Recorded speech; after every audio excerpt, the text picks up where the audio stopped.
هوا علی آیبرو عوانله یا 26 سالی دبیجید دما دا که بابنوی او دان زلامک پیر او تنه 13 سالی بو. هوا نچار ماه دفج دبستانه برده.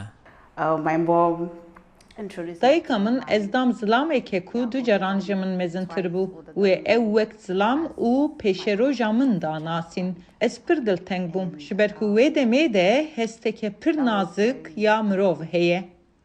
او با آلیکاریا هن اندامین مالبات ین دلسوش جمالا میره خواه رویا.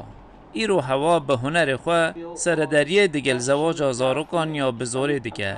چیروکا قربانین مینا خواه به تابلوان ودگیره و لجه هنگشتی پیشانده ده.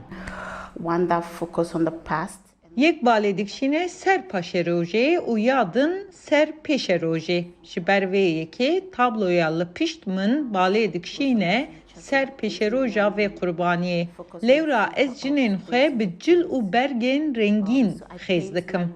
Ew cil u bergen ku azadiye temsil dikin.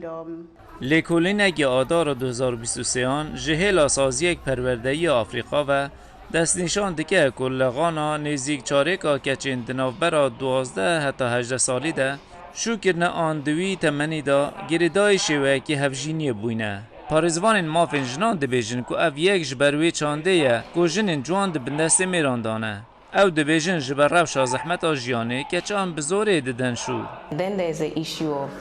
دما پرسگیرین آبوری هبن و مالبات نخودانن چفگانین آبوری به الوی دمی که چاخت کنه قربان داکو بار آبوری یا مالباتین وانا سوگ بکن.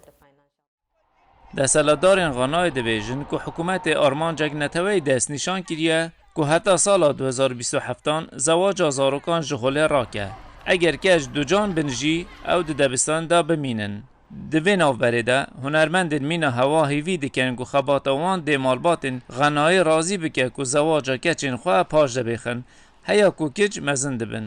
با پیر شیروانی جبو ویکتوریا آمونگا دنگی امریکا.